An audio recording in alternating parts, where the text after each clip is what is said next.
കുളി പൂർത്തിയായതിനു ശേഷം നിയ്യത്ത് വെച്ചിട്ടുണ്ടോ ഇല്ലേ എന്ന് സംശയിച്ചാൽ വീണ്ടും കുളിക്കേണ്ടതുണ്ടോ? ജനാബത്ത് കുളിയാണെങ്കിലും മെൻസസിൽ നിന്ന് ശുദ്ധിയാവാനുള്ള കുളിയാണെങ്കിലും ജുമാക്ക് വേണ്ടിയുള്ള സുന്നത്ത് കുളിയാണെങ്കിലും അവയിലൊക്കെ നിയ്യത്ത് വെക്കണല്ലോ. എന്നാൽ എന്താണ് അതിന്റെ പ്രതിവിധി എന്ന് നോക്കാം. കർമ്മശാസ്ത്ര ഗ്രന്ഥങ്ങളിൽ കാണാം, ലൗ ശക്കൽ മുഹ്തസിലു അസ്നാ ഗുസ്ലിഹി ഫിൻ നിയ്യത്തി.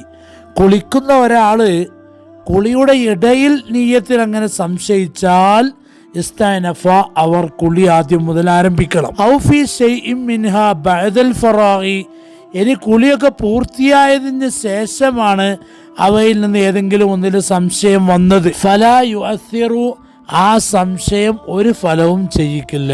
അപ്പൊ കുളി കഴിഞ്ഞതിന് ശേഷം സംശയം ഉണ്ടായാൽ അത് മെയിൻറ്റെയിൻ ചെയ്യണ്ട എന്നർത്ഥം. അവിടെ തന്നെ നിയ്യത്ത് വെച്ചിട്ടില്ല എന്ന് ഉറപ്പാണെങ്കിലോ വീണ്ടും നിയ്യത്ത് വെച്ച് കുളിക്കേണ്ടി വരും.